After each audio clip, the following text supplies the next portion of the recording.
Биздин жарандарга бүт бар жерге арзан баада дары-дармектер жеткен.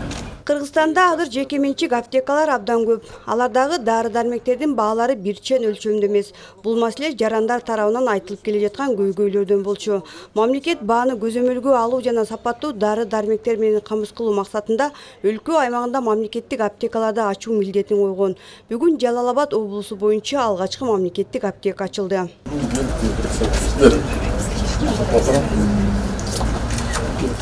Ошто ачтым. Экөөнү бул эмесе. Үчүнчүсү ачылып атат. Бул үчүнчүсү азыркы кезде аким менен кошулган, губернатор менен кошулгандар, депутаттар менен кошулгандар болуп, Кыргызстан боюнча ушул күндөрү 46 деп атсам 50ден ашып калыптыр. Ошолорду ачып атышат. Бардык зданиялар даяр, ичиндеги мебелдер даяр, компьютерлер даяр, жанакы биздин эмебиз бар да, цифровизацияга кирилген, электр алышым бүт барды даяр. Дары-дармектердин бардыгы биз жеткирип бердик. Өнөкөт бейтаптар үчүн каралган дарылардын баасы дээрлик 80%га чейин арзан. Башка дары-дармектерди жекеменчик аптекаларга караганда 10-15%га арзан сатып алса болот. Мисалы бизде алсак, могу клавамет суспензиялары башка аптекаларда 350ден сатылат. А бизде 247 сом 70 тыйындан.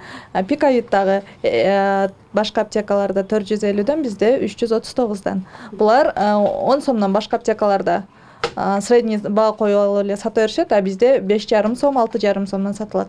Бул жерде өтө маанилүү препараттардын тизмесине кирген 800дөн ашуун дары-дармек бар. Алдыңкы күндөрдө алардын саны 2000ге чейин көбөйөрүн министр өз сөзүндө белгилеп кетти. Азыркы шартта ооруп калган бейтап үчүн сапаттуу арзан дары-дармектер менен камсыз кылуу элдин саламаттыгына болгон камкордук.